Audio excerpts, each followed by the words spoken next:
ની અંદર ઓગસ્ટ મહિનાના એન્ડની અંદર જે સમગ્ર ગુજરાતની અંદર અતિવૃષ્ટિનો માહોલ સર્જાણો.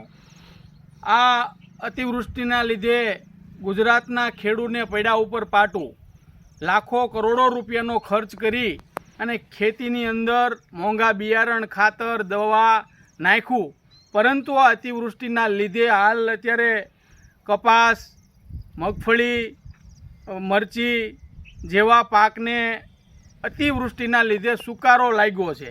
તો ખેડૂત સેવા સંગઠન ગુજરાતના માધ્યમથી સરકારશ્રી યુદ્ધના ધોરણે દરેક તાલુકાની અંદર વહેલામાં વહેલા તકે ખેતીવાડી અધિકારી દ્વારા સર્વે કરાવી અને આ ખેડૂતોને જે પાક નુકસાની ગયો છે એનું સર્વે કરી અને એનું વળતર ચૂકવે એવી માંગ સાથે આજે ખેડૂત સેવા સંગઠન ગુજરાત સરકારશ્રીને જાણ કરે છે.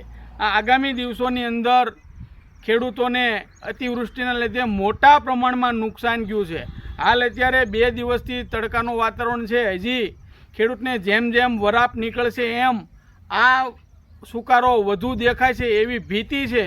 તો આ ખેડૂતને બચાવવા માટે સરકાર યુદ્ધના ધોરણે સર્વે કરાવી અને વળતર ચૂકવે એવી અમારી માંગ છે.